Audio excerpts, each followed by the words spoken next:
Hi, and welcome to your Follow the Moon forecast with myself, Shannon Hugman.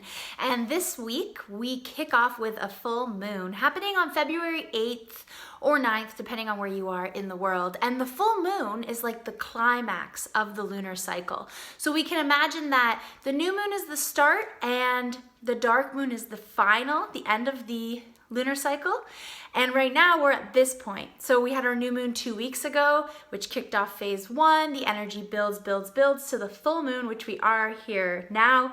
And then through this week, phase 3 and phase 4, over the next 2 weeks, the energy is going to decline down to that dark moon, where the cycle starts again with a new moon. So here we are in the climax, and you're gonna feel it this week. Well, maybe you'll feel it this weekend. Full moon energy is in full effect this weekend, but also a full moon is kind of like a week-long affair. And this is really that energy of phase 3 of the lunar cycle. And so it starts with the full moon, and it's gonna end with the final quarter square, which is gonna happen around February 15th.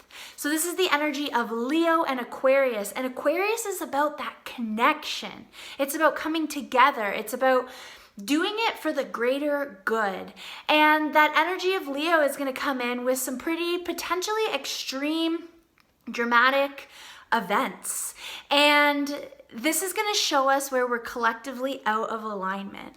So if we have any big experiences or we see big happenings going on in the world, it is showing us where we're not working together.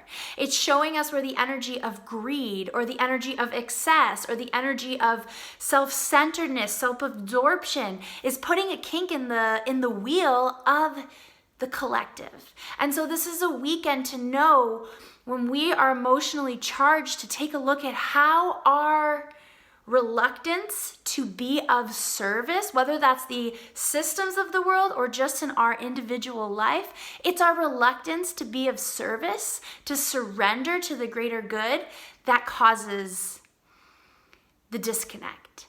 And so this is a week of giving it over, of saying, I'm a part of a team, I'm on planet Earth, I'm part of humanity, but humanity is only a small percentage of life on Earth. And it's really about surrendering that small self to that deeper self. And so it's a lot of energy this week. So I'm going to get into our full moon musings for this week. So Aries, it's powerful to let those who get you help you. Taurus, the branches can't grow without solid roots. Gemini, express those feelings and show the world what you believe. Cancer, it's wet out there, but from that hydration comes a lusciousness drier days do not see.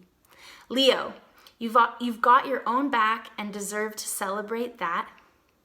Virgo, sometimes solutions come from rest and surrender. Libra, create from the heart. Creativity is stalled when we worry what others will think. Scorpio, appreciate the earth below your feet. Sagittarius, express your unique and expansive perspective. Capricorn, we don't always have to earn it to deserve it.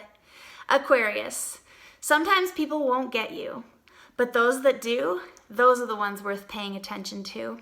And Pisces, dream of what the world could be, then come back to Earth and live that dream accordingly.